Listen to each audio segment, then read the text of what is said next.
Thank you, Martin. Hello, TEDx. That's a very interesting experience. I'm a big fan of TED. I like these 15-minute talks, but I'm not so fond of doing it myself. In fact, it makes me a little bit nervous because normally I can talk about cities and about my projects in a very deliberate way, but today I have to do it in 15 minutes, and that's really tough. So I'm going to talk about cities today with you. And it's funny, but I don't hear so many people talk about cities. And my point is that cities are, I think, the most important communities we have in the world. I think that almost all of our identity comes from cities. Cities have always been in history places for people to meet. And I want to talk about cities in the world today and why some cities are better than others. Better, why some cities are more successful, why some cities have more attractivity, and what is going on in cities today. And of course you may think, yeah, but I like to live in the land, I like to live outside the city, but the facts are that in 1900, 10% of the world's population lived in cities.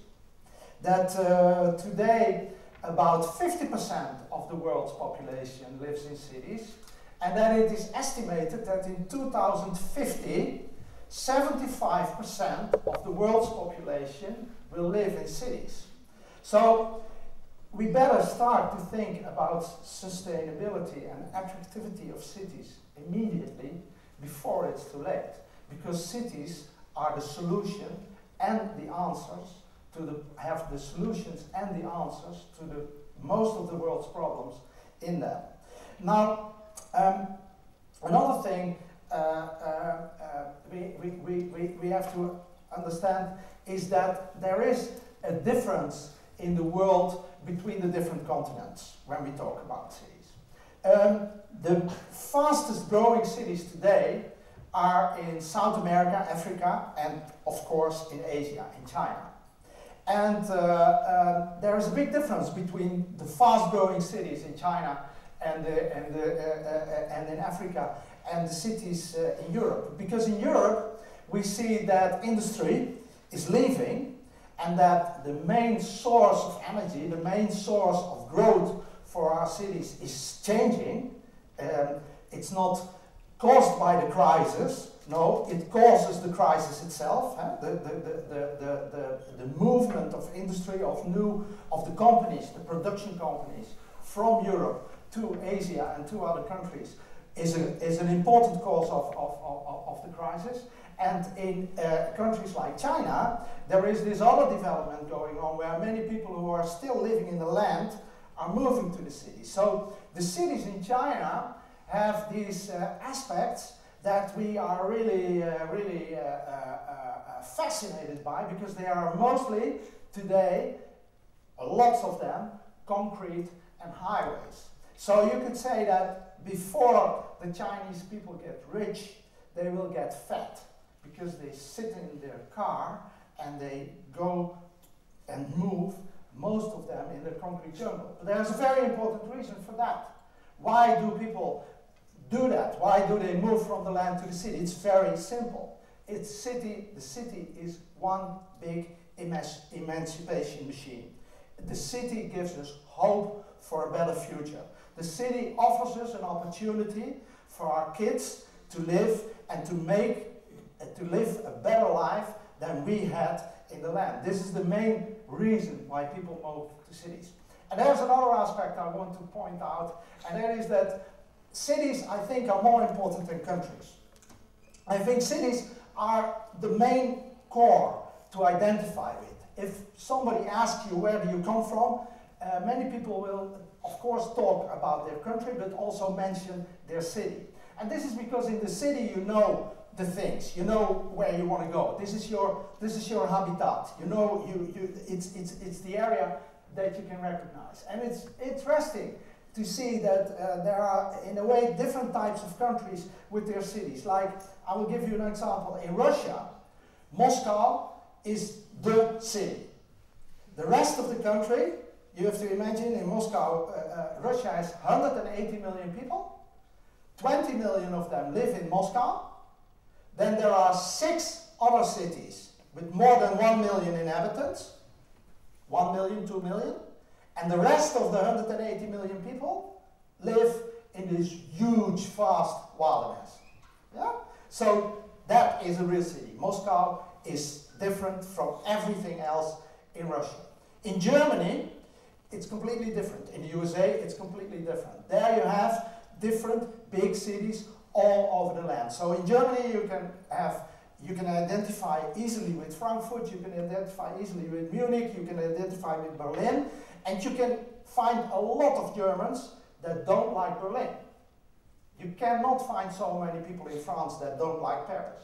So, in a way, the world is dominated by cities. Cities can do well, and cities can do bad. Like in America, New York is doing very well, San Francisco is doing very well. Basically, the cities on the water, on the oceans, are doing well, and the cities inside the land are doing bad, like Detroit, the former industrial cities, they are doing bad. Now, why did I get interested in cities? Where does it come from? Martin already told you that I worked in projects, and perhaps it's interesting to tell you a little bit about the story of my life. I was born on a farm, and that's long ago, as you can see. The first 20 years of my life, I went on my bike from Veldhoven to Eindhoven, that's 10 kilometers, to go to school. So when I went to school, at the age of 8 already, me and my brothers, we went 10 kilometers on the bike to Eindhoven to go to school, because my parents wanted us to go to a Protestant school, and there were no Protestant schools in the village. So we went to Eindhoven, and then when I was 20, I went to Amsterdam. That was the real city. But I started to live in the Bijlmermeer, and the Bijlmermeer is really different than Amsterdam. The Bijlmermeer, you know, is if you know anything about cities, the Bijlmermeer is this typical functional concrete jungle. Like I was talking to you about Chinese cities. The Bijlmermeer was, as we say, the wet dream of the modernist architects. And the modernist architects, they looked in the world in a very special way. They said that, in fact, our life, the whole world, can be split up in the different things that we do, in different functions. So they say that the best city is the city where everything you can do is separated. So you have a special place to live, you have a special place to work, you have a special place to recreate, you have a place to walk, you have a place to bike, you have a place to drive your car, you have a place to drive the metro, and you have a place to fly. It's all on top of each other. So there's no mixture in between them. And the big problem with a city like that is that the places where people can meet do not exist. Now, after 15 years in the Bijlmermeer, I was not a city planner or something like that. I studied physical geography. I started to ask myself, which idiot came up with this stupid idea to build 13,000 apartments, exactly the same, in concrete. Very good concrete, by the way. All identical, to take away all identity. And I started to read about it, and I started to write about it. And then I went to the city. Then I came to live in Amsterdam. And I started to work on a place called Westergasfabriek, an old factory site. And in the first moments of this project, I was simply thinking I had to solve a very difficult project, because it was derelict buildings and polluted land, and to give it a new function. But I'm not going to talk about Westergasfabriek now. I'm going to tell you that the reason that I went to see all these cities was because of Westergasfabriek. Because of me working in this project, people came to me to discuss the things that I was doing. And I started to find out that everywhere in the world, in the former, especially in the former industrial Western world, in London, in Belfast, in all those former industrial cities, cities were having the same problem. What are we going to do with our derelict land? How are we going to reuse it in a good way? And basically there are two simple solutions.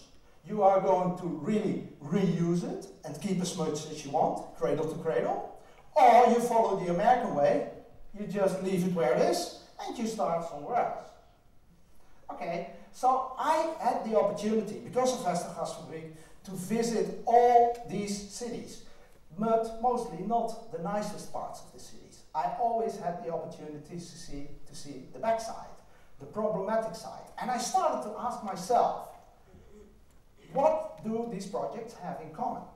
Is there a theory? Is there a common solution? Is there something that we can tell people in cities, in projects, where to look at, what to take care of when they are doing projects like this? So that is the reason that I got so interested in cities. And I think that, there's one thing before I go to explain a little bit of my theory to you, is that I have to say that for me, this Veldhoven, Eindhoven, Bijlmermeer and Westergasfabriek experience has one very important thing in common. And that is basically a thing that Rem Koolhaas, that I read, which was written by Rem Koolhaas on Bijlmermeer. He said, I think the Bijlmermeer is fascinating, but they have forgotten to create places where people can meet. And not so long ago, I think a year or 2 years ago, I read a book by Matt Ridley. And Matt Ridley is an English biologist, and he says something very interesting, which I always also want to tell you, and that is that the only thing that makes us, human beings, different from everything else that lives on this planet is that we want to meet others, not only to mate, but to create new ideas. So meeting each other and creating new ideas is one of the most important and valuable things that we human beings can do. I think this is also one of the reasons that the TEDx conferences are so successful, because we have an enormous demand, we human beings, introverts and extroverts, to create, to find creativity, to listen to each other and to get new ideas. So I think that the basis of my theory, what makes a city attractive, what makes her place in Ameland attractive, what makes a place that you, after your study, when you go to work somewhere in a project or in a hotel or in a business, what makes it attractive is the possibility for people to meet. Now, next week I have the opportunity to go to this fantastic place, Rio de Janeiro, and that is really fascinating, because my idea was that safety is important. I think you can understand me when I say that when you visit another city, when you go somewhere, like say you get into the airplane, you get out of the plane, you arrive in Cape Town or in New York or in Moscow or wherever you are, you go to your hotel, you get out of the door, you make your first walk. What are you looking for? What are you looking for in another city? I think what you are looking for is places where you dare to go inside without having to be afraid. That's basically what you're looking for. So you walk around in the street and you start to think, where can I eat tonight? Am I going back to the hotel? Or could this or that be a nice place to sit and have dinner or drink a cup of coffee? So I once had a group of students in a project that I did here in the Netherlands, and they made me a map of that part of Rotterdam where I was working. And the map was called Places Where I Dare to Go Inside After 8 o'clock in the evening alone. And the map was empty. So that is a very important criterion of attractiveness. Places where you dare to go inside. And the thing that makes it difficult for me here in Rio on the beach where everybody is meeting in one big space, tourists, people who live there, workers, everybody is meeting, is that it is really dangerous. It's absolutely dangerous there. So and even though it's dangerous, because if you take your camera with you, you can be almost sure that after 2 hours, the camera is no longer there. The camera is still there, but not in your luggage. So that's interesting. Now, I have to hurry a little bit, I think. There is one thing I want to say about what Martin also said, the talent. The point is that we maybe you have heard of people like Charles Landry and Richard Florida, who actually say that the successor of the industrial city is the creative city. And I have to say, I don't want to say too much about it, but I don't believe in creativity per se. I think creativity is interesting, creativity is needed, but it's not the only thing that's needed. Functionality is needed, and history is needed. There are more things that are needed. So if I talk about the attractivity of cities, the important question to ask yourself is, for whom should the city be attractive? For the visitor, or for the people who are living there or willing to live there? And then the idea of talent comes on the surface. And this is an article in The Economist. This is why I show this slide. And basically what they say is that every company, every major company in the world is thinking about getting talent and keeping talent. Because if they don't have in their workforce enough talented people, they know that they will be finished in a few years. And the point I want to make is cities should start to think like companies in this aspect. Because cities that don't have the talented people inside them, they will go derelict in a few years. And it's actually what you see happening. On a small scale in the Netherlands, I dare to say that cities that don't have high schools, universities, have a lack of talented people, and have also a lack of talented people in their city councils, and are doing worse than cities that have universities, culture, all these elements that attract talented people. So the attraction to talented people is key. Now, I'm going to prove this to you also by this graph. And this is the graph of people that are moving in a year in the Netherlands. Now you can see that, I shall point out that in the age group between 10 and 20, like between 2 and 3% of the people, all the people living in the Netherlands, are moving, their house from one postcodal area to another. So this is a concrete, exact measurement of movement in the Netherlands. And what you can see is that young people move to places when they are going to do their studies. This is logical. And that the peak is 12%. And that when you are older than 50, most people don't move. They move in their car, they go somewhere, to Maastricht, to the TEDxStendenUniversity, or to Assen to see an exposition. They park their car, they go back in their car, when you're lucky they eat something, and they move back home. So this is people older than 50. And who are the ones that move from one city to another? It's very simple, the people between 24 and 40. And what do all projects in the Netherlands have in common? And in fact, not only in the Netherlands, everywhere in the world. They build houses, they try to be attractive for those people. And they should be attractive for those. Yeah? So cities who want to survive should be attractive for you and not for me. This is the key lesson here. Because you need this group of people to move to your place. These are the talented people. And by the way, you have a 5 times higher chance to make them move.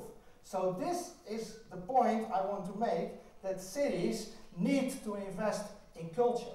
Cities need to invest in opportunities for young people to start their own business. Cities need to invest in sports and in all these activities that this group of people like. And cities that do that have a big chance to attract that group of people and be attractive for others and be an attractive city, and cities that don't lose their basis. So this is another thing I want to point out, and this is based on an article that I read some years ago, which is called The Barracks, the City and the Land. And this author, Waldemar Herengeen, a guy here from the north in the Netherlands, he said that basically there are 3 ways that people can live in the world. They believe in the Bible or in the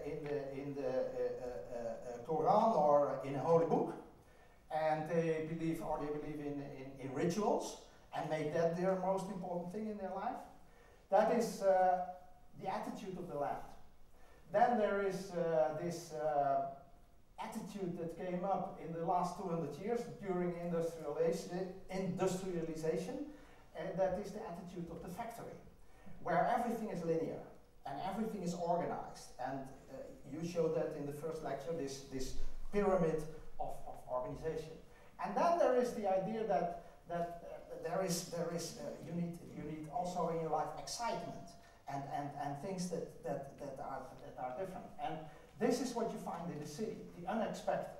So after reading this article, I started to think that it's not about creativity per se, but that it's the combination of these 3 things that makes a place attractive, or a person interesting, or a place where you go on a holiday interesting. I will give an example. If you come home with your new boyfriend or girlfriend, and you have to introduce him or her to your parents, there are 3 things they want to know. Where does she come from? What's her religion? This is the land. What did she study? Is she healthy? It's the functional part. And then, how does she look? Is she interesting? Does she do something special? This is the creative part. So you need the 3 things. You always need the 3 things. Cities, places, people that are only creative, or only functional, or only historically based are boring.